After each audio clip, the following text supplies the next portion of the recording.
بسم الله الرحمن الرحيم. الرحمن علم القرآن.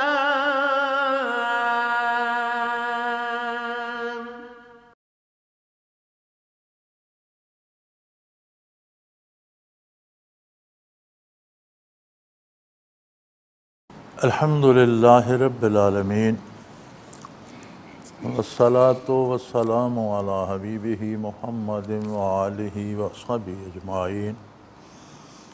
أعوذ بالله من الشيطان الرجيم. بسم الله الرحمن الرحيم. وَلَقَدْ عَهِدْنَا إِلَىٰ آدَمَ مِنْ قَبْلُ فَنَسِيَ وَلَمْ نَجِدْ لَهُ عَزْمًا. وَإِذْ قُلْنَا لِلْمَلَائِكَةِ اسْجُدُوا لِآدَمَ فَسَجَدُوا إِلَّا إِبْلِيسَ أَبَىٰ فَقُلْنَا يَا آدَمُ إِنَّ هَٰذَا عَدُوٌّ لَكَ وَلِزَوْجِكَ فَلَا يُخْرِجَنَّكُمَا مِنَ الْجَنَّةِ فَتَشْقَىٰ إِنَّ لَكَ أَلَّا تَجُوعَ فِيهَا وَلَا تَعْرَىٰ وَأَنَّكَ لَا تَظْمَأُ فِيهَا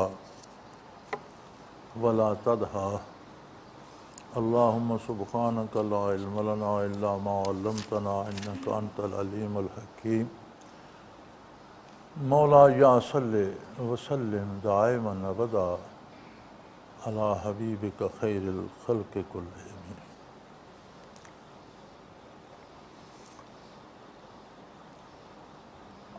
ایمان اور کفر، اطاعت اور عدم اطاعت کی بات چل رہی تھی پچھلے رکوع میں.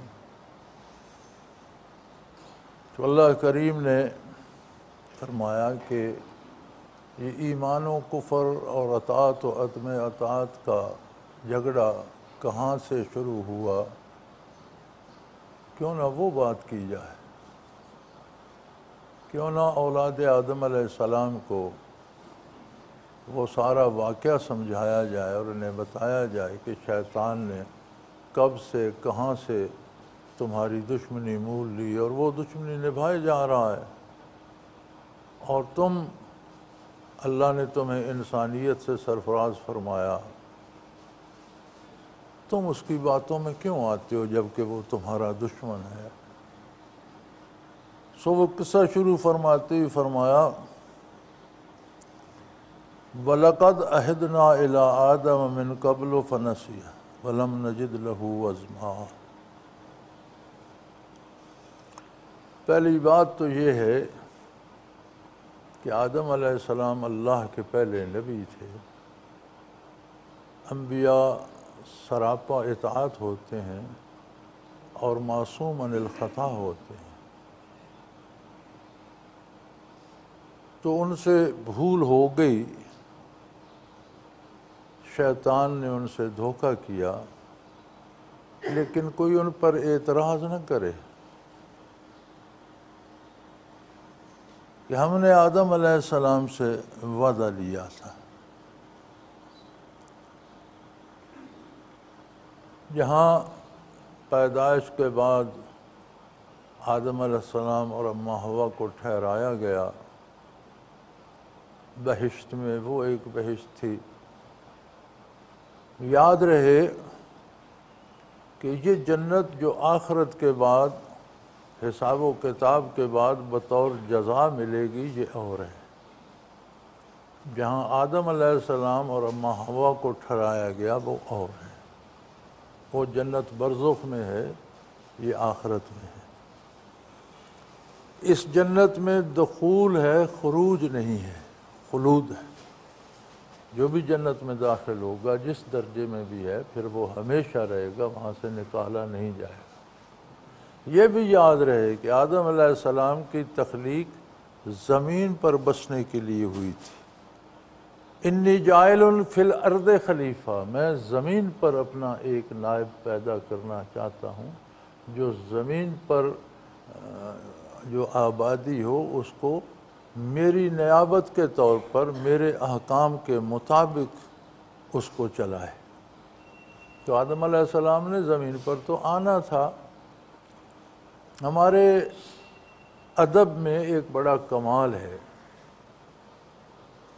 کہ جو شاعر جتنی شاعر اسلام کی تضحیق کرے وہ اتنا بڑا شاعر ہو جاتا ہے، اور جو ادیب دینی شاعر کے خلاف کوئی تند و تیز جملے لکھے وہ بڑا ادیب مانا جاتا ہے۔ لوگوں کا مزاج مسخ ہو گیا ہے۔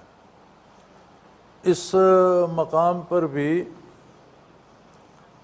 غالباً غالب نے کہا تھا،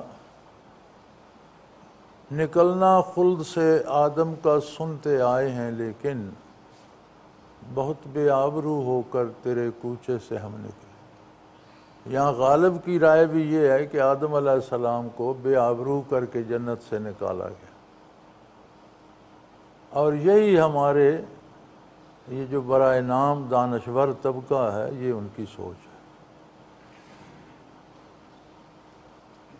بڑی عجیب بات ہے، قرآن حکیم کا جو نظریہ ہے اور جو انداز تخاطب ہے وہ بڑے بڑے پڑھے لکھے لوگ، بڑے قادر الکلام دانشور، ادیب، شاعر، مورخ، انصاب کے ماہر، علم نجوم کے ماہر، کاریگر، چیزیں بنانے والے، موجد، بڑے بڑے لوگ، قرآن انہیں جاہل کہتا ہے۔ قرآن صرف اس کو دانش مند اور عقل مند مانتا ہے جو اللہ پر ایمان لے آتا ہے، اللہ کے رسولوں پہ ایمان لے آتا ہے اور دنیا کے ساتھ آخرت کو چلانا جانتا ہے۔ قرآن اسے عقل مند پڑھا لکھا کہتا ہے، اور باقی جتنے علوم کوئی حاصل کر لے اور اسے اللہ پر ایمان نصیب نہ ہو تو قرآن کہتا ہے یہ جاہل ہے۔ اور حق بھی یہ ہے کہ وہ ہیں بھی جاہل۔ ہمارے ہاں بھی یہ مصیبت ہے کہ ساری زندگی جو شخص کلمہ تک نہیں پڑھتا، نماز تک نہیں پڑھتا، حلیہ اس کا اپنا قومی نہیں ہے، لباس اس کا قومی نہیں ہے، کھانا پینا اس کا اپنا نہیں ہے، سب اغیار کا ہے، کوئی اسے یہ نہیں پتہ کہ میرا حلیہ عیسائیوں جیسا ہے یا ہندوؤں جیسا ہے، یہودیوں جیسا ہے یا کس قوم سے مشابہت ہے۔ اس کے شب و روز میں نماز روزے کی گنجائش نہیں ہے، دین کی بات کا مذاق اڑاتا ہے۔ تو دنیا کے جتنے علوم پڑھے ہوں قرآن تو اسے جاہل کہتا ہے، لیکن ہمارا معاشرہ اسے دانشور، شاعر، ادیب مانتا ہے۔ اب یہی میاں غالب نے جو فرما دیا کہ ہماری زیادہ بے عزتی ہوئی، ہم زیادہ بے آبرو کر تمہارے کوچے سے زیادہ بے عزت ہو کر نکلے تو اس کا مطلب یہ کہ نکلے تو آدم علیہ السلام بھی بے عزت ہو کر تھے، یہ صحیح نہیں ہے، یہ اسلامی عقائد کے خلاف ہے اور اسلامی عقائد سے لا علمی کی دلیل ہے۔ پہلی بات تو یہ ہے کہ جس بہشت کا تصور آپ کے پاس آخرت کا ہے اس میں آدم علیہ السلام نہیں تھے۔ آدم علیہ السلام کو جس بہشت میں ٹھہرایا گیا یہ برزخ میں ہے اور اسی جنت کا پرتو ہے، لیکن یہ الگ ہے۔ چونکہ پیدا کیے گئے نہیں جانتے تھے خوراک کیا ہے، ضرورتیں کیا ہیں، گرمی سردی کیا ہے، تو اللہ کریم نے انہیں کچھ عرصہ اس بہشت میں ٹھہرا دیا۔ آنا انہیں زمین ہی پر تھا، یہ نہیں کہ وہاں سے سزا دے کر نکال دیا۔ یہ عام مسلمانوں کا خیال ہے کہ آدم علیہ السلام کو بطور سزا نکالا گیا، سزا نہیں دی گئی، نہ کہیں اللہ کریم نے یہ فرمایا ہے کہ میں نے سزا دی، بلکہ خود صفائی دے رہے ہیں کہ میں نے آدم علیہ السلام سے وعدہ لیا۔ آدم علیہ السلام کا عہد کیا تھا؟ عظمت الہی سے آشنائی اور اللہ کی اطاعت۔ اس میں بھی اللہ کریم نے ایک آزمائش رکھ دی کہ اس میں یہ جو پھل ہے یہ آپ نہیں کھائیں۔ بعض حضرات نے کہا ہے وہ دانے گندم میں، بعض نے اور کسی پھل کا نام بھی لکھا ہے، لیکن اللہ کریم نے کوئی تعیین نہیں فرمائی، کوئی پھل بھی ہو سکتا ہے، کوئی ایک آزمائش، ایک امتحان وہاں بنا دیا کہ اس کے سارے میوے آپ کھائیں، اس میں رہیں، لیکن ایک یہ پھل جو ہے یہ آپ نہیں کھائیے گا۔ اس کی کوئی تاثیر بھی اس کی کوئی ایسی رکھی کہ یہ کھائیں گے تو اس کے اثرات ہویدہ ہو جائیں گے۔ تو آپ یہ پھل نہیں کھائیے۔ لیکن آدم علیہ السلام نے کھا لیا۔ یہ پہلی دشمنی تھی جو ابلیس نے آدم علیہ السلام کے ساتھ کی۔ ابلیس چونکہ مردود ہو چکا تھا، سوال یہ پیدا ہوتا ہے کہ وہ جنت برزخ میں صحیح، لیکن جنت تو تھی، تو ابلیس تو مردود ہو چکا تھا، جنت میں تو نہیں جا سکتا تھا۔ تو علماء تفسیر لکھتے ہیں کہ ابلیس نے آسمانوں تک اس کا آنا جانا تھا، اور حضور اکرم صلی اللہ علیہ وسلم کی بعثت تک نہ صرف ابلیس، باقی جنات بھی آسمانوں تک چلے جاتے۔ سورہ جن میں جنات کی یہ بات اللہ نے نقل فرمائی ہے کہ ہم جاتے تھے آسمانوں میں، چھپ کر بیٹھ جاتے تھے، فرشتوں کی باتیں سن لیتے تھے، کچھ نہ کچھ سن گن کر آ جاتے تھے، جوتشیوں کو بتاتے تھے۔ اب حضور کی بعثت کے بعد تو ہم آسمان کے قریب جائیں تو شہاب ثاقب لپکتا ہے اور ہم پر آگ برستی ہے، ہم پر دروازے بند کر دیے۔ تو اس کا مطلب ہے کہ نزول آدم علیہ السلام کے بعد بھی حضور اکرم صلی اللہ علیہ وسلم کی بعثت تک جنات کی رسائی بھی آسمانوں تک تھی۔ خواہ آسمان اول کے پاس پہنچ جاتے ہوں گے، کہیں اپنی جگہ بنا کر بیٹھ رہتے تھے۔ سورہ جن میں اس کا واقعہ آتا ہے۔ تو علماء فرماتے ہیں کہ اس نے آسمان سے بات آدم علیہ السلام کے ساتھ کی اور یہ کہا وقاسم لہما، آدم اور حوا کو اللہ کی قسمیں کھا کر یقین دلایا کہ یہ پھل کھا لیں، یہ بہت مفید ہے، اس سے آپ ہمیشہ یہیں رہیں گے اور آپ کو دوام مل جائے گا، یہ ہوگا وہ ہوگا۔ اب آدم علیہ السلام جو اسی وقت تخلیق ہوئے، جن کا دل عظمت باری سے معمور تھا، ان کے پاس یہ تصور بھی نہیں تھا کہ کوئی جھوٹ پر بھی اللہ کی قسم کھائے گا۔ یہاں انہیں تجربہ ہوا کہ جو جھوٹ بولتا ہے پھر اس کی کوئی حد نہیں ہوتی، پھر وہ اللہ پر بھی جھوٹ بول سکتا ہے۔ یعنی جھوٹ ایسی مصیبت ہے کہ جب بندہ بندے پر بولتا ہے یا واقعات پر بولتا ہے تو پھر کوئی بعید نہیں کہ وہ اللہ کے نبی پر بھی بول دے، کوئی بعید نہیں کہ وہ اللہ پر بھی جھوٹ بول دے۔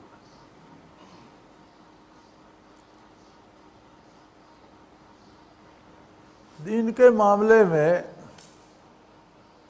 ایک بڑا لفظ تراشا گیا ہے آج کی زبان میں، رواداری۔ دنیا میں کوئی چھوٹا سا جرم کرتا ہے، سڑک پر اشارہ کاٹ جاتا ہے، اسے جرمانہ کیا جاتا ہے، رواداری نہیں کی جاتی کہ وہ کہے جی اچھا جی آج کاٹا ہے آج معاف کر دو، پھر وہ کہتے ہیں آج کا جرمانہ تو دو نہ، آئندہ نہ کاٹ۔ موٹر وے پہ مقررہ رفتار سے رفتار بڑھا دی جائے، وہ روک لیتے ہیں، سادہ سی بات کرتے ہیں جی جرمانہ دے دیں، آپ توبہ کرتے رہیں، معافی مانگتے رہیں کہ آئندہ نہیں، وہ کہتے ہیں آئندہ نہیں بڑھائیں گے تو جرمانہ نہیں ہوگا، آج بڑھائیے آج کا تو دیں۔ ایک قانون ہے دنیا کا، جو غلطی کرتا ہے اسے اس غلطی کی سزا دی جائے، لیکن اگر وہ غلطی دین کے معاملے میں ہو، قرآن کی توہین ہو، اسلام کی توہین ہو، انبیاء کی توہین ہو، صحابہ کرام کی توہین ہو، اللہ کے رسول کے اہل بیت کی توہین ہو، تو اس پہ ہمارے پھر یہ دانشور اور وزرائے کرام کہتے ہیں جی غلطی ہو گئی، اس نے معافی مانگ لی، معاف کر دو۔ یہ ہمارا معیار ہے۔ وہ جی جیو سے غلطی ہو گئی، معاف، بھئی جیو سے غلطی ہو گئی، اس غلطی کی سزا دو۔ معافی مانگ رہے ہیں تو اللہ سے مانگیں، جو سزا آخرت میں ہے وہ چاہے تو معاف کر دے، چاہے سزا دے چاہے نہ دے۔ دنیا کو تو یہ قانون، میں نہیں کہتا جیو بند کر دو، میں نہیں کہتا ان سب کو قید کر دو، لیکن جو کچھ انہوں نے کیا ہے کچھ تو اس کی سزا بھی ہوگی۔ قانون میں کوئی تو قانون کو وہاں لاؤ۔ اب ایک یوں تو ہر بندہ معافی مانگ، جس نے قتل کیا وہ کہے گا جی غلطی ہو گئی آئندہ قتل نہیں کروں گا، پھر اسے چھوڑ دیں۔ جس نے ڈاکہ کیا ہے وہ کہے گا جی غلطی ہو گئی میں توبہ کرتا ہوں آئندہ ڈاکہ نہیں کروں گا، کیا اسے چھوڑ دیا جائے گا؟ جو کیا ہے اس کی سزا بھگتے، آئندہ کے لیے توبہ کر۔ تو اگر حکومت یہ تکلف کرے کہ جو جرم ہوا ہے اس کی سزا، تو میرا خیال ہے یہ ایجیٹیشن اور شور شرابے یہ سب ختم ہو جائے۔ یہاں رواداری آ جاتی ہے، پتہ نہیں یہ رواداری کس معنوں میں سمجھتے ہیں اور کس معنوں میں استعمال کرتے ہیں۔ تو یہاں بھی آدم علیہ السلام پر بڑا لوگوں کو اعتراض ہوتا ہے کہ جی آدم گندم نہ کھاتے تو زمین پر نہ آتے تو ہم بھی جنت میں ہی رہتے۔ کیا جنت نسل انسانی کے لیے تھی؟ وہ نسل انسانی کو زمین پر ہی پنپنا تھا۔ انی جاعل فی الارض خلیفہ، تو ان کا عارضی قیام تھا۔ شیطان نے دھوکہ دیا تو اللہ کریم فرماتے ہیں کہ اچھا ہے زمین پر جانے سے پہلے تمہیں تجربہ ہو گیا کہ یہ ایسا ہے، اب زمین پر اس کی بات نہ سننا۔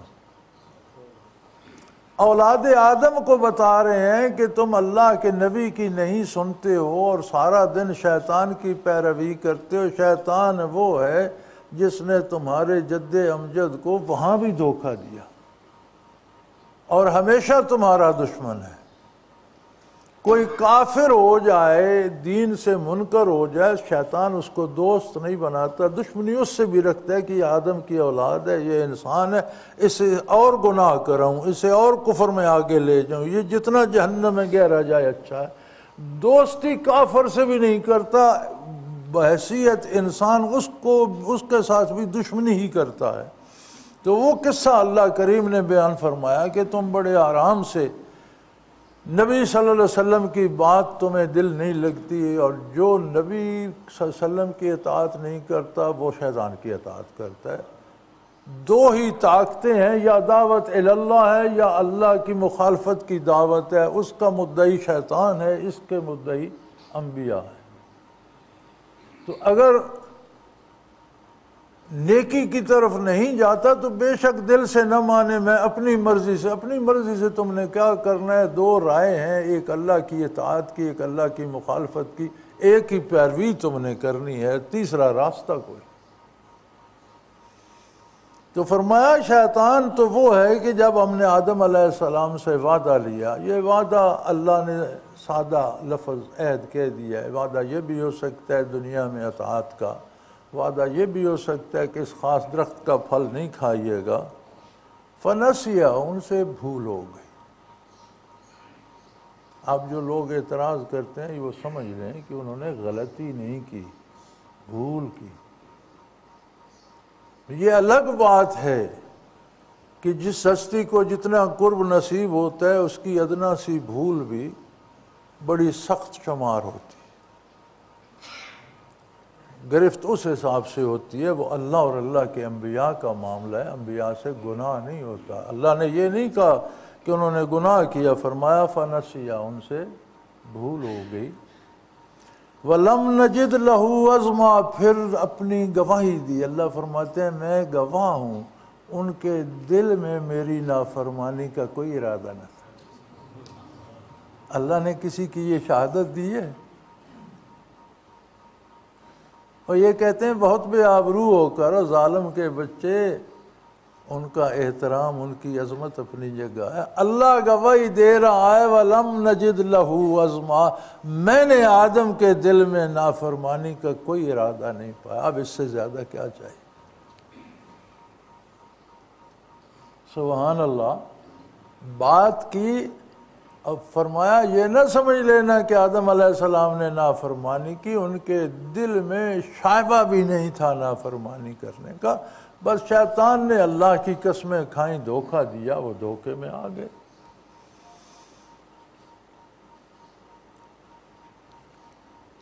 تو بتا یہ رہے تھے، اللہ کریم یہ ارشاد فرما رہے تھے کہ یہ وہاں سے دشمن ہوا ہے تمہارا۔ یہ دشمنی کیسے ہوئی؟ فرمایا وَإِذْ قُلْنَا لِلْمَلَائِكَةِ اسْجُدُوا لِآدَمَ فَسَجَدُوا إِلَّا إِبْلِيسَ أَبَىٰ۔ فرمایا ابھی آدم علیہ السلام کا وجود تخلیق فرمایا گیا، پھر ان میں روح پھونکی گئی۔ اِذْ نَفَخْتُ فِيهِ مِن رُوحِي، جب میں اپنی روح میں سے ان میں پھونک دوں۔ اپنی روح اللہ نے اس لیے فرمایا کہ قُلِ الرُّوحُ مِنْ أَمْرِ رَبِّي، روح امر ربی عالم امر سے ہے، امر اللہ کی صفت ہے۔ اللہ کی جتنی صفات ہیں ان میں ایک صفت امر بھی ہے، اور امر کا ایک عالم ہے۔ دو عالم ہیں دار دنیا میں، عالم تخلیق، عالم خلق۔ قرآن کریم فرماتا ہے وَلَهُ الْخَلْقُ وَالْأَمْرُ، خلق کا عالم بھی اسی کا ہے اور امر کا بھی اسی کا۔ جہاں عالم خلق کی انتہا ہوتی ہے وہاں سے عالم امر کی ابتدا ہو جاتی ہے۔ تو روح چونکہ عالم امر میں سے ہے، امر صفت باری ہے، اس لیے فرمایا میں اپنی روح میں سے جب اس میں پھونک دوں، یعنی میری صفت میں سے ہے روح۔ تو وَإِذْ قُلْنَا لِلْمَلَائِكَةِ اسْجُدُوا لِآدَمَ، جب ہم نے فرشتوں کو حکم دیا کہ آدم علیہ السلام کو سجدہ کرو۔ اب ابلیس کو دیکھو کہ یہ جنات میں سے تھا، اس نے اتنی عبادت کی، اتنی ریاست کی، اتنی روحانی ترقی کی کہ یہ ترقی کرتے کرتے اللہ نے اسے آسمانوں پر فرشتوں میں جگہ دے دی، اور فرشتوں کا حاکم بھی رہا، خاص خاص موقعوں پر، خاص خاص فرشتوں پر۔ مولانا محمد خان رحمۃ اللہ تعالی علیہ اپنی کتاب میں لکھتے ہیں کہ زمین پر جب جنات فساد کرتے اور اللہ کریم کچھ فرشتے مامور کرتے کہ جا کر ان کی اصلاح کرو، تو ان کا انچارج یہ ابلیس ہوا کرتا تھا۔ ایک شعر وہاں وہ نقل کرتے ہیں، زراہ تفاخر و فوج ملک، زراہ تفاخر و فوج ملک، گہے بر زمین بود گہ بر فلک۔ بڑے فخر کے ساتھ فرشتوں کی فوج لیے ہوئے کبھی زمین پہ آتا تھا اور کبھی آسمان پہ جاتا تھا۔ یہ جو ظالم ہوتے، جابر ہوتے، برائی کرتے، کسی کو قتل کرتا، کسی کو سزا دیتا، ان کو مار پیٹ کر سیدھا کر کے چلے جاتے، تو اس میں یہ بحیثیت کمانڈر بھی آیا کرتا تھا۔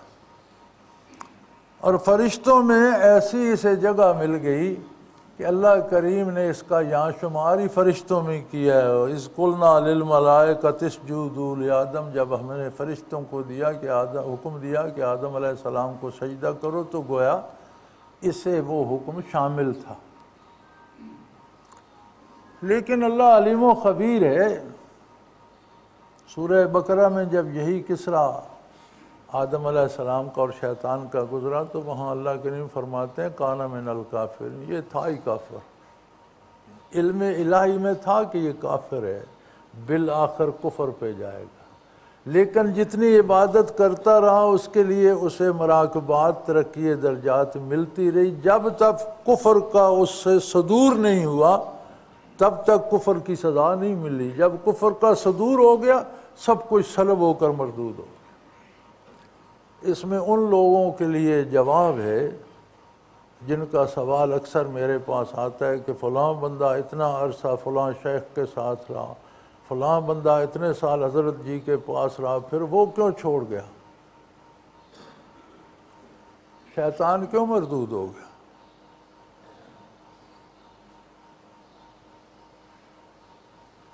جب کوئی قتل کرتا ہے اسے سزا دی جاتی ہے۔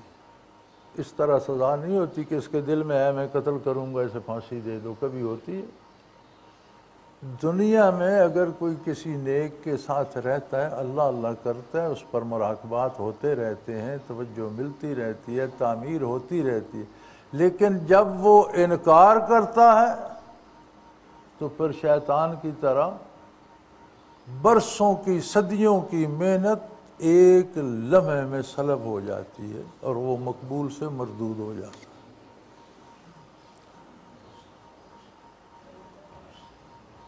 فرمایا جب ہم نے فرشتوں کو حکم دیا فسجدوا، فوراً فسجدوا، یہاں فے استعمال ہوئی ہے، فے سے مراد ہوتی ہے کہ انہوں نے اس میں کوئی تاخیر، کوئی حکم اور اس کی تعمیل میں کوئی فاصلہ نہیں ہے، فوراً تعمیل ارشاد کی، سجدوا، فوراً سجدے میں گر گئے، الا ابلیس، سوائے ابلیس کے، یہ بھی وہیں تھا، یہ سجدے میں نہیں گیا، کھڑا رہ گیا۔ ابا، نہ صرف یہ کہ سجدہ نہیں کیا، سجدہ کرنے سے انکار ہی کر دیا، میں نہیں کروں۔ یعنی نافرمانی کی انتہا تک پہنچ گیا کہ عملاً سجدہ کیا بھی نہیں اور یہ اظہار بھی کر دیا کہ میں سجدہ نہیں کروں گا۔ فسجدوا الا ابلیس، سب سجدے میں گر گئے سوائے شیطان کے۔ شیطان نے کیا کیا؟ ابا، اس نے انکار کر دیا، اس کا میں سجدہ نہیں کروں۔ سجدہ کیا بھی نہیں اور اس کا اعلان بھی کر دیا کہ میں نہیں کروں گا۔ تب ہم نے کہا تھا، اللہ کریم ہمیں سمجھا رہے ہیں، ہمیں بتا رہے ہیں کہ یہ تمہارا تب سے دشمن ہے۔ فَقُلْنَا يَا آدَمُ إِنَّ هَذَا عَدُوٌّ لَكَ، ہم نے اس وقت آدم علیہ السلام کو فرمایا کہ اے آدم، یہ تیرے لیے دشمن ہے، ہمیشہ تجھ سے دشمنی کرے۔ قرآن کریم میں آتا ہے نا کہ میدان حشر میں جب لوگوں کے فیصلے ہو جائیں گے اور لوگ سارے کافر بھی اور شیطان کے پجاری بھی اور جو عذاب میں سارے شیطان کو ملامت کر رہے ہوں گے، تو اللہ کریم سے اجازت طلب کرے گا کہ مجھے لوگوں سے بات کرنے کی اجازت دی جائے۔ تو علماء تفسیر لکھتے ہیں کہ آگ کا ممبر بنا دیا جائے گا کہ اوپر بیٹھ کر لو بات۔ تو وہ لوگوں سے کہے گا وَلَا تَلُومُونِی، مجھے ملامت نہ کرو، تم سارے یک زباں ہو کر مجھے ملامت کر رہے ہو، مت کرو ملامت مجھے۔ وَلُومُوا أَنفُسَکُم، یہ ساری ملامت اپنے آپ پر بھیجو۔ اللہ نے تم سے وعدے کیے، کتابیں بھیجی، انبیاء بھیجے اور سچے وعدے کیے اور تم نے اللہ کی بات نہیں مانی۔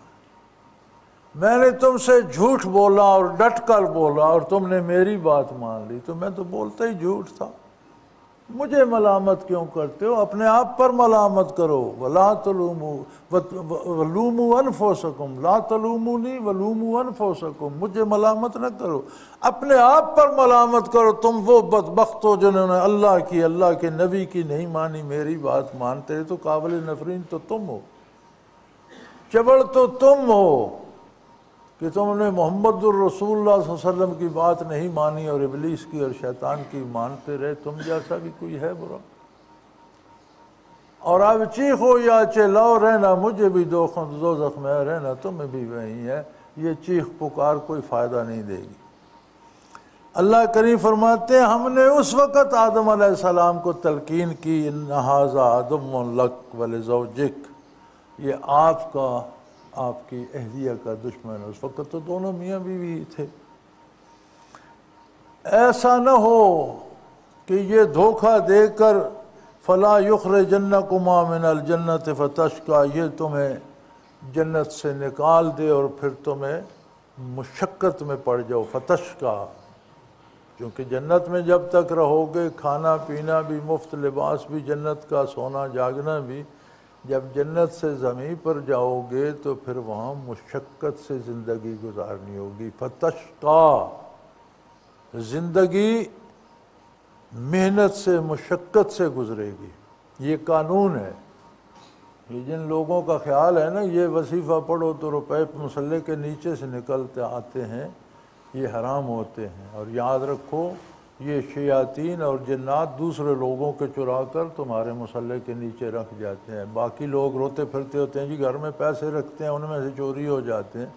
یہ چوری وہی کرتے ہیں جو مسلوں کے نیچے سے نکالتے ہیں۔ مسلوں کے نیچے کوئی کارخانہ تو نوٹوں کا نہیں لگا ہوا، جنات اور شیاطین دوسروں کو اٹھا کر رکھ جاتے ہیں۔ مفت کھانے کا کوئی تصور جنت سے باہر نہیں ہے۔ زندگی میں محنت کرنا یہ اصول ہے، اور اگر اللہ کے حکم کے مطابق دنیا کی محنت بھی کی جائے تو وہ عبادت شمار ہوتی ہے اور آخرت میں اس کا بھی اجر ملے گا۔ مزدوری کرتا ہے، ملازمت کرتا ہے، تجارت کرتا ہے یا کھیتی باڑی کرتا ہے، یہ 4 معروف ذرائع ہیں حصول رزق کے۔ 5واں کوئی ذریعہ ایسا نہیں جو حلال ہو۔ یہ 4 معروف ذرائع ہیں، کوئی 5واں ذریعہ ایسا نہیں جو حلال ہو۔ یہ چاروں میں ہے۔ کھیتی باڑی کرے بہت خوبصورت ذریعہ ہے، مزدوری کرے بہت خوبصورت ذریعہ ہے، ملازمت کرے بہت ٹھیک ہے، تجارت کرے، کاروبار کرے درست ہے، یہ 4 معروف ذرائع ہیں، ان کے علاوہ جو یہ بینکوں میں پیسے بڑھتے رہتے ہیں یہ حرام ہے، سود ہے، اس کا نام مرافع رکھ لو یا کوئی اور رکھ لو۔ یہ 5ویں ذرائع جوئے سے پیسے آگے، لاٹری سے آگے، فلاں سے آگے، یہ سب حرام ہے۔ ان 4 ذرائع کے علاوہ 5واں کوئی طریقہ شرعی نہیں ہے۔ ان میں بھی پھر شریعت کا لحاظ رکھنا پڑتا ہے، جہاں ملازمت کرتا ہے جس چیز کے پیسے لیتا ہے وہ کام پورا کرے، جہاں مزدوری کرتا ہے جس چیز کی اجرت لیتا ہے وہ دیانتداری سے وہ کام پورا کرے۔ تو جو حلال کماتے ہیں ان کی مزدوری اور مشقت بھی عبادت اور فرض عبادت شمار ہوتی ہے، چونکہ روزی کمانا فرض ہے، تو روزی کمانے کے لیے جو محنت کی جاتی ہے، جس طرح نماز کے فرائض کا ثواب ہے اسی طرح اس فرض کا بھی ثواب مومن کو ملتا ہے۔ تو ہم نے فرمایا آدم یہ آپ کا اور آپ کی بیوی کا، یعنی آپ کے خاندان کا، وہ قیامت تک جتنا بڑھتا چلا جائے یہ آپ کا دشمن ہے۔ ایسا نہ ہو کہ یہ تمہیں اس جنت میں سے نکلوا دے تو جنت سے نکل کر زندگی بامشقت ہو جائے گی، فتشقیٰ، پھر محنت کرنا پڑے گی۔ یہاں علماء حق فرماتے ہیں کہ آدم علیہ السلام سے فرما دیا اللہ کے جنت سے باہر نکلو گے تو روزی کمانے کے لیے مشقت کرنی پڑے گی۔ نکلنے میں تو اماں حوا بھی ساتھ تھی، ان کو اس مشقت میں شریک نہیں کیا۔ جنت سے نکلے تو دونوں، آدم علیہ السلام بھی اماں حوا بھی، تو نکلنے تک تو دونوں کی بات ہے، لیکن جہاں مشقت کی بات ہے تو آدم علیہ السلام، اس کا مطلب ہے کہ فطرت کا طریقہ یہ ہے کہ مرد کمائی کرے اور عورت اور خاندان کا نان و نفقہ کا بوجھ وہ اٹھائے۔ یہاں اماں حوا پر بوجھ نہیں ڈالا گیا۔ تو فطری اصول یہ ہے کہ جو مرد ہے اس کے ذمہ ہے گھر کے لیے کمانا، گھر چلانا، بچے پالنا، گھر کو سنبھالنا، یہ عورت کی ذمہ داری ہے۔ باہر نکلنا، میدان میں جانا، کاروبار کرنا، کاشتکاری کرنا، محنت کرنا، مزدوری کرنا، ملازمت کرنا، کما کر لانا ذمہ داری مرد کی ہے۔ اور جنت میں تو فرمایا یہ موج ہے، ان لک اللہ تجوع فیہا ولا تعریٰ، کہ یہاں تو موجیں ہوں گی، نہ بھوکے رہیں گے نہ ننگے رہیں گے۔ انک لا تظمأ فیہا ولا تضحیٰ، یہاں آپ کو نہ پیاس لگے گی اور نہ کوئی گرمی سردی محسوس ہوگی، موسم بھی خوشگوار ہوں گے، کھانا اور پینا بھی مفت ہوگا، رہائش بھی مفت ہوگی۔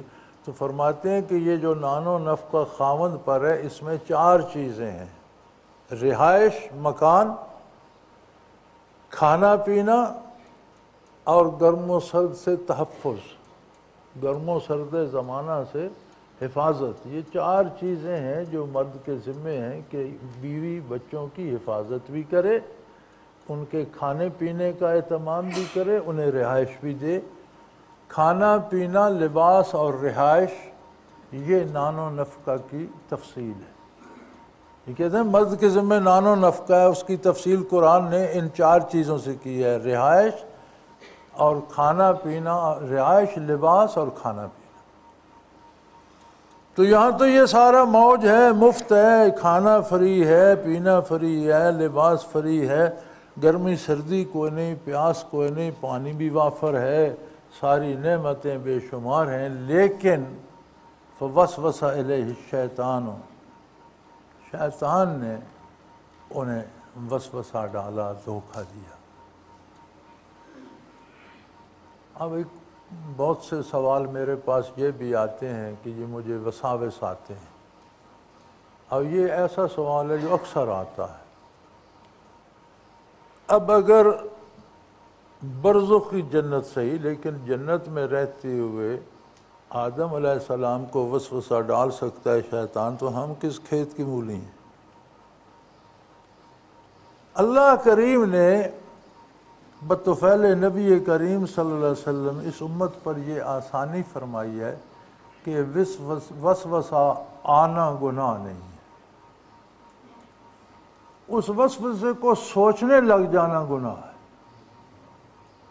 وسوسہ لانا گناہ ہے، یعنی خود سوچ کر وسوسہ پیدا کرنا یہ گناہ ہے۔ وسوسہ لانا گناہ ہے، از خود وسوسے کا آنا گناہ نہیں، بلکہ شرعی قاعدہ یہ ہے کہ وسوسہ آئے تو اسے رد کرو، اس کی طرف دھیان نہ دو۔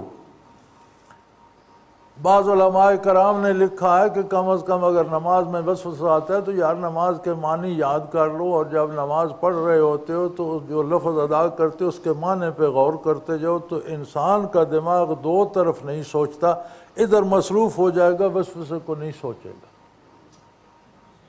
یہ علاج بتایا ہے علماء کرام نے، کیونکہ یہ اکثر سوال آتا ہے جی مجھے وسوسے بہت آتے ہیں، آدم علیہ السلام کو جنت میں آ گیا، آپ کو مجھے زمین پر آتے ہیں تو ہم ہیں کس کھیت کی مولی؟ اس کا علاج یہ ہے کہ اس وسوسے کو سوچنا شروع نہ کرو، اسے رد کرو۔ تو ایک حدیث ہے حضور اکرم صلی اللہ علیہ وسلم کی جس کا مفہوم ہے کہ وسوسہ آئے تو اسے رد کرنے والے کو جہاد کا ثواب ملتا ہے، جیسا وہ شمشیر بکف میدان میں راہ اللہ میں جہاد کر رہا ہو، اسی طرح وسوسہ رد کرنے کا ثواب ملتا ہے۔ تو اس کا واحد علاج بھی ہے کہ اسے سوچنا شروع نہ کر دیں، اسے رد کریں، سوچ دوسری طرف لے جائیں۔ انسانی دماغ ایک وقت میں دو باتیں نہیں سوچ سکتا، یہ انسانی فطرت ہے۔ آپ نماز کے ترجمے کی طرف اسے لے جائیں گے تو اسے وسوسہ بھول جائے گا، لیکن تو کرتا کوئی نہیں نا جی۔ نماز کی سے اصلاح کوئی نہیں کرتا کہ کسی مولوی سے، عالم سے، قاری سے الفاظ کی اصلاح کر لوں، جو ماؤں دادیوں نے بچپن میں یاد کرائے ہوتے ہیں صحیح یا غلط اسی پہ عمر گزر جاتی ہے۔ اصلاح الفاظ کی کوئی نہیں کرتا، معنی کون یاد کرے گا؟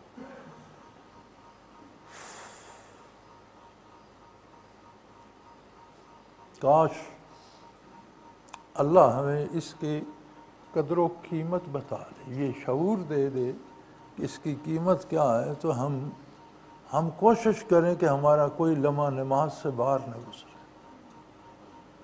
نماز کی قیمت کا اندازہ ہو جائے نا تو ہر بندہ کوشش کرے کہ کوئی لمحہ اس کا نماز سے باہر نہ ہوگا، اور کچھ نہ کرے، نماز ہی پڑھتا ہے۔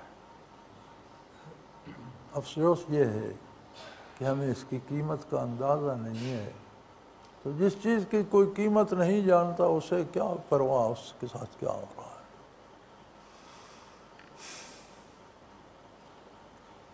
شیطان نے وسوسہ ڈالا، اور وسوسہ کیا تھا؟ کہنے لگا یا آدم هل ادلک علی شجرۃ الخلد و ملک لا یبلی، اے آدم میں آپ کو ایسا درخت بتاؤں جس کا پھل کھانے سے آپ ہمیشہ ہمیشہ یہیں رہیں، اور یہ بادشاہی جو آپ کو جنت میں نصیب ہے ہمیشہ یہی موج میلہ لگا رہے اور آپ کو دوام مل جائے۔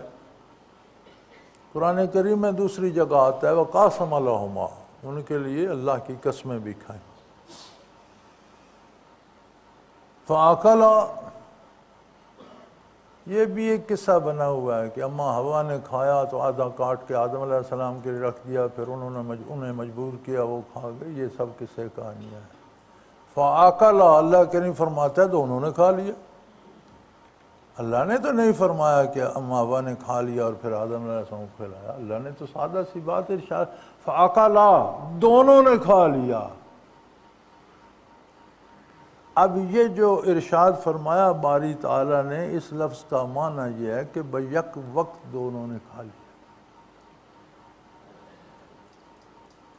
جیسے کھاتے گئے اس کی خاصیت یہ تھی کہ وہ اعضاء و جوارے اور اسباب و علل دنیا کے پیدا کرتے، جو جنت قیامت کے بعد ہوگی اس میں کوئی ایسا درخت نہیں ہے، اس میں کوئی امتحان نہیں ہے، وہ صرف جزا ہے، وہاں کوئی آزمائش نہیں ہے، کوئی ابتلا نہیں ہے، یہ جنت برزخ میں ہے۔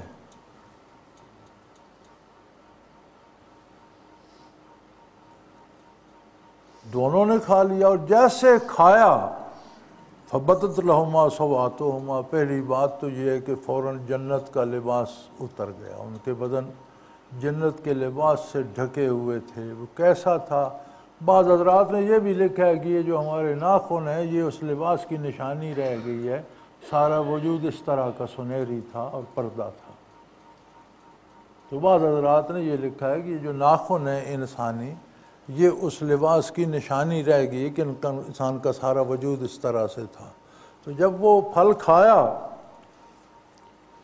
تو ان کے تو سطر ظاہر ہو گئے، وجود کا وہ لباس جو جنتی تھا وہ اتر گیا۔ اس پھل کی خاصیت تھی دنیا کے فَتَفِقَ يَخْصِفَانِ عَلَيْهِمَا مِنْ وَرْقِ الْجَنَّةِ، تو فوراً پہلا رد عمل ان کا دونوں کا میاں بیوی کا یہ تھا، جیسے کھایا اور اعضاء و جوارح ظاہر ہو گئے تو پہلا رد عمل یہ تھا کہ انہوں نے درخت کے بڑے بڑے پتے توڑ کے اپنے سطر کو ڈھانپ لیا۔ یعنی یہ مزاج انسانی ہے، وہاں کوئی شرعی حکم نہیں تھا۔ ابھی آدم علیہ السلام نبی مبعوث نہیں ہوئے تھے، زمین پر مخلوق نہیں تھی، فطرت انسانی یہ ہے کہ سطر کو ڈھانپ کے رکھے۔ تہذیب مغرب نے اوریانی کہاں سے لی؟ یہ ان سے پوچھو، وہ کہتے ہیں یار یہ سارے جانور جیسے پیدا ہوتے ہیں ویسے ہی نہیں ہیں، تو ہم کیوں کپڑے پہنے، ہم بھی جیسا پیدا ہوئے ہیں ویسے ہی رہیں گے۔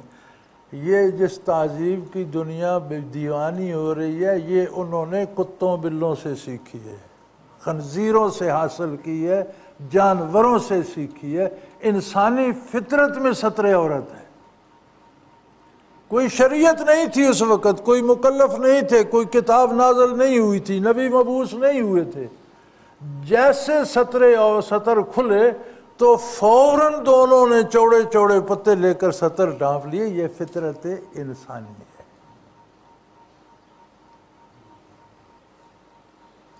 اہل مغرب کا کیا ہے؟ میں ریسلنگ دیکھتا رہتا ہوں کبھی کبھی، ہے تو کتوں کی لڑائی کی طرح، لیکن اور پروگرام زیادہ ولگر ہوتے ہیں تو چلو تھوڑی دیر وہ دیکھ لی۔ تو اس میں بڑے بڑے ان کے ریسلر آتے ہیں، بڑے خوبصورت نام ہیں، بتستا دا اینیمل، یعنی خود کو جانور کہلانے پہ فخر محسوس۔ ایک اور آتا ہے جنک یارڈ ڈاگ، اس نے گلے میں پٹا پہن کے سنگل بھی ڈالا ہوا ہوتا ہے۔ جنک یارڈ کو پنجابی میں اروڑی کہتے ہیں، اے گندگی دے ڈھیر ہونے، اروڑی دا کتا، جنک یارڈ ڈاگ۔ ایک اور ریسلر آتا ہے بڑا معروف برطانیہ کا، روڈ ڈاگ، سڑک دا کتا۔ برٹش بل ڈاگ ایک ریسلر ہے، برطانیہ دا بولی کتا۔ جن اقوام کو اپنے آپ کو کتا کہلانے پہ فخر ہے، اور کتا بھی اروڑی کا کتا، ان کے پیچھے مسلمان چلنا چاہتے ہیں۔ یعنی ذلت کی بھی حد ہو گئی، اور پھر ان جیسا بن کے اور بڑا پٹاشا ٹاٹائی شائی لگا کے اس طرح فخر کرتے ہیں کہ ہم بڑے بندے ہیں۔ جاؤ یار، کیا خاک بڑے ہو۔ کافروں کے پیچھے چلنے والا کبھی بڑا ہوتا ہے، بڑا بڑوں کے پیچھے چل کر ہوتا ہے۔ جو اپنے آپ کو اروڑی کا، غلاظت کا کتا کہہ کر فخر محسوس کرتے ہیں، تم ان جیسا بننا چاہتے ہیں۔ فرماتے ہیں اللہ کریم کہ فوری رد عمل یہ تھا، دونوں نے کھا تو لیا، اب اس کی خاصیت یہ تھی کہ جنت کا لباس اتر گیا، اعضاء و جوارح ستر عورت کھل گیا۔ تو پہلا فطری رد عمل یہ تھا فَتَفِقَ يَخْصِفَانِ عَلَيْهِمَا مِنْ وَرْقِ الْجَنَّةِ، جنت کے درختوں کے بڑے بڑے پتے لے کر سب سے پہلے انہوں نے اپنا سطر ڈھانکا۔ وَعَصَىٰ آدَمَ رَبُّهُ فَغَوَىٰ، آدم علیہ السلام سے اللہ کے حکم کے خلاف صادر ہو گیا۔ صفائی پہلے دے چکے ہیں کہ لَمْ نَجِدْ لَهُ عَزْمًا، ان میں نے ارادہ نہیں پایا، شیطان نے وسوسہ کیا، انہوں نے احتیاط نہیں کی، اس کی بات سن لی، اس پر دھوکہ ہو گیا۔ تو مفسرین کرام لکھتے ہیں کہ فَعَصَىٰ آدَمَ رَبُّهُ، یہ صرف اللہ کہہ سکتے ہیں، آدم علیہ السلام، ہم نہیں کہہ سکتے۔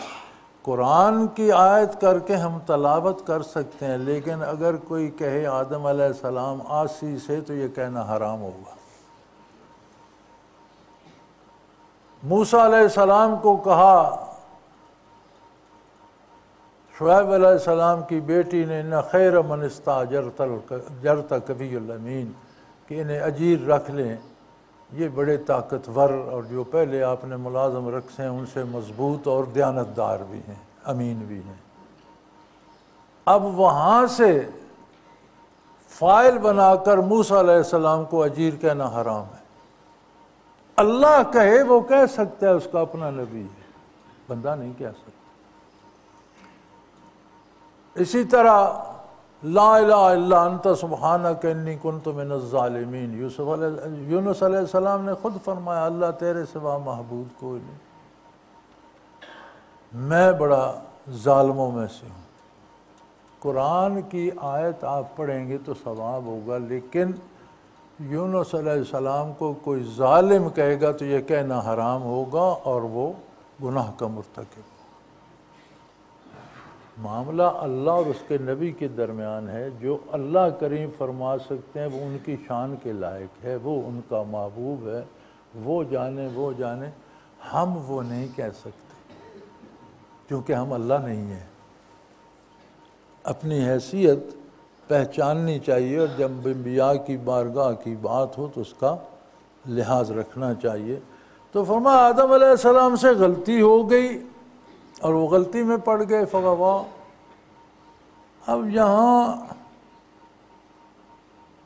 میں نے احتیاط کی ہے ترجمے میں نے جو ترجمہ کیا ہے اس میں الحمدللہ میں نے کیا نہیں، میں نے بزرگوں کے ترجمے دیکھ کر ان کو جمع کیا، تو میں نے یہاں یہ تبدیلی کر دی ہے کہ پروردگار کے حکم کے خلاف کیا اور غلطی میں پڑ گئے۔ بعض نے لکھ دیا ہے نافرمانی کی اللہ کی اور گمراہ ہو گئے، یہ ترجمے درست نہیں، ایسا نہیں کہنا چاہیے، یہ کہنا صحیح نہیں ہے۔ پھر اگلی آیت میں ہے ثم اجتباہ ربہ فتاب علیہ، اللہ کریم نے انہیں قبول کر لیا، منتخب کر لیا، فتاب علیہ، اور ان پر پوری رحمت اور پوری توجہ مبذول کر دی۔ اب کیا کہیں گے بھائی؟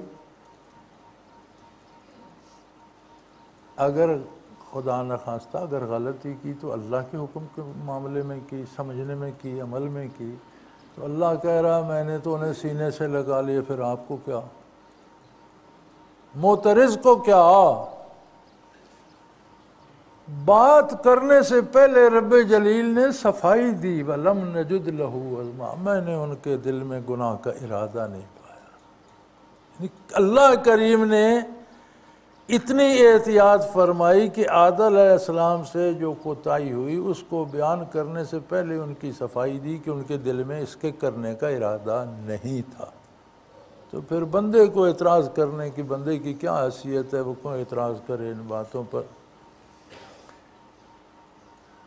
ثم اجتباہ ربہ، اللہ کریم نے انہیں اپنا زیادہ مقبول بنا لیا، فتاب علیہ، ان پر پوری توجہ فرمائی، وہدا، اور انہیں نیک سیدھے راستے پر قائم کر دیا۔ ہو گئی جو بھول ہونی تھی، آئندہ ہمیشہ کے لیے انہیں ہدایت پر قائم کر دیا۔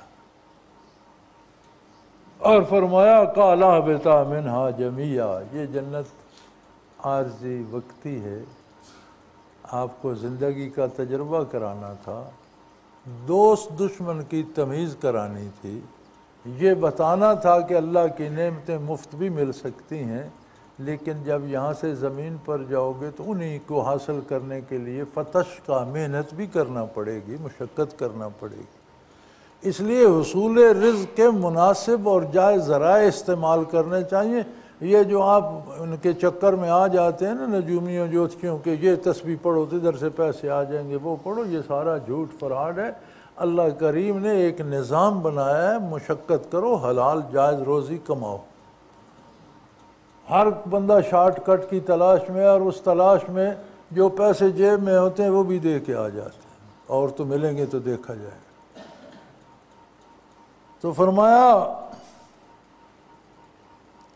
قالا بتا منہا جميعا، اب یہاں سے سارے چلے جاؤ، زمین پر جا کر آبادی کرو، لیکن یاد رکھو بعضکم لبعض عدو، تم ایک دوسرے کے، تم میں سے کچھ کے دشمن ہیں، تم ایک انسان اور شیطان آپس میں دشمن ہیں، یہ یاد رکھو۔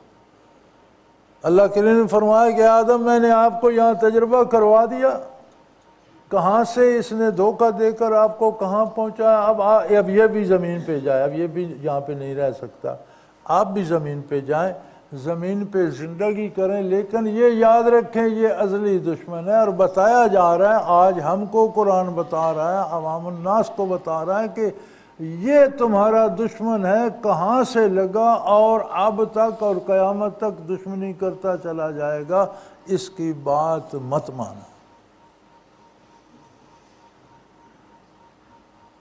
بعضکم لبعض عدو، تم ایک دوسرے کے، تم میں سے بعض کے دشمنی، تم ایک دوسرے انسان اور شیطان میں ہمیشہ دشمنی رہے گی۔ فَإِمَّا يَأْتِيَنَّكُم مِّنِّي ہُدًى، ہاں میں اپنی رحمت سے آدم آپ کی اولاد کو مایوس نہیں کروں گا، میری طرف سے ہدایات آتی رہیں گی۔ جوں زندگی بدلے گی، جوں زندگی بالغ ہوگی، جوں انسان بدلیں گے۔ مفسرین کرام لکھتے ہیں کہ آدم علیہ السلام کے عہد میں کھیتی باڑی کرنا، زراعت کرنا، فصل سنبھالنا یہی عبادت تھی، یہ نماز روزے کے قائم مقام تھے کہ انسان سیکھ رہا تھا کہ روزی کیسے پیدا کرنی ہے، اور کاشتکاری پہلا وہ ہنر ہے جو انسان کو سکھایا گیا۔ جبرائیل امین نے آ کر آدم علیہ السلام ان کی اولاد کو یہ سکھائی۔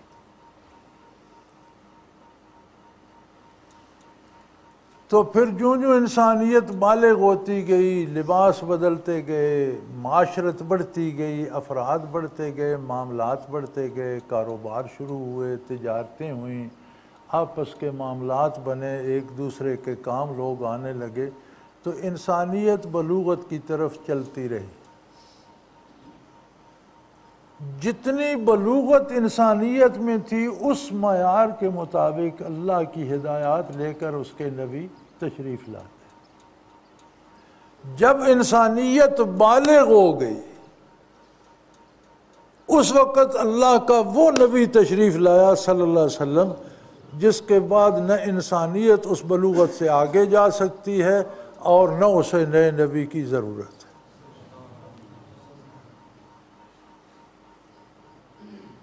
ایک سوال یہ بھی آتا ہے اگلے دن، کل یا پرسوں مجھے یاد نہیں، کل یا پرسوں مجھے یہ سوال پوچھا گیا کہ نبی علیہ السلام کو اللہ نے امام الانبیاء بنانا تھا تو پھر آخر میں کیوں مبعوث کیا، شروع میں کیوں نہیں کیا؟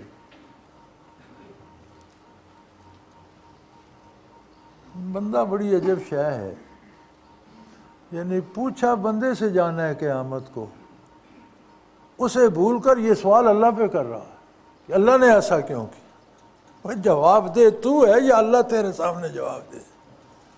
میں نے کہا میرے بھائی ایک حدیث شریف ہے نبی کریم صلی اللہ علیہ وسلم کی، مشکات شریف میں ہے کہ حضور فرماتے ہیں کہ نبوت ایک بہت خوبصورت عمارت ہو اگر، اور کوئی اسے دیکھنے آئے اور اس پوری عمارت کے گرد گھومے اور چکر لگائے، اس کی بلندی، اس کی چمک دمک، اس کی دیواروں، دروازوں، کھڑکیوں کا حسن، ساری دیوارت دیکھ کر مسحور ہو، تو اسے ایک جگہ نظر آئے گا کہ یہاں ایک بہت بڑا پتھر ہونا چاہیے تھا، تو دیوار میں یہ جگہ خالی ہے، یہاں ایک سل ہونی چاہیے تھی، یہ خانہ خالی ہے دیوار کا۔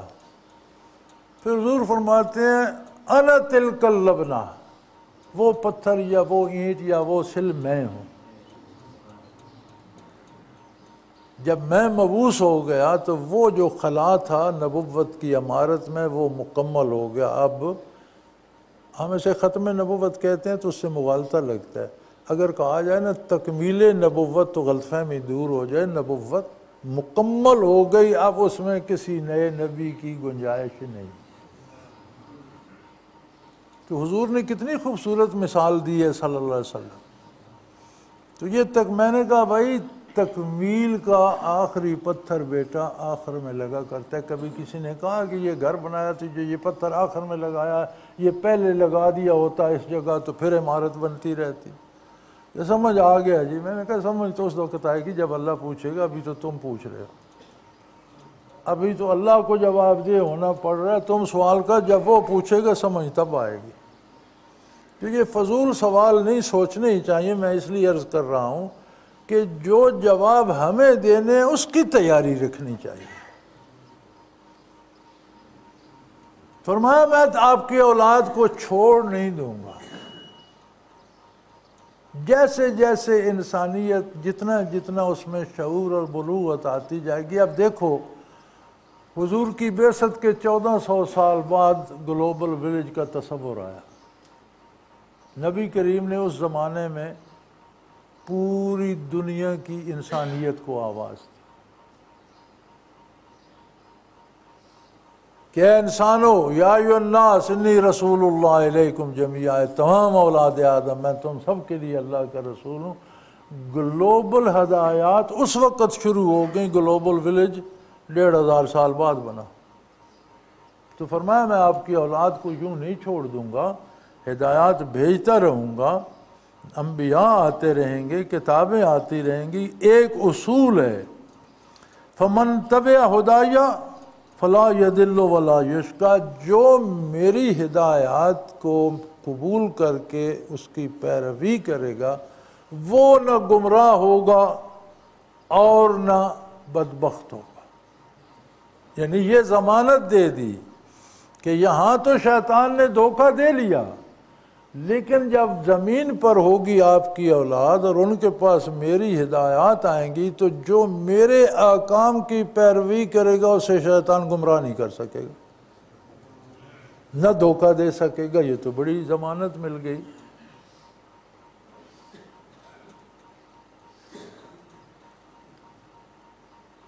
فمن اتبع ہدایہ فلا یضل ویشقی، جو میری ہدایات کی پیروی کرے گا نہ گمراہ ہوگا نہ بدبخت ہوگا۔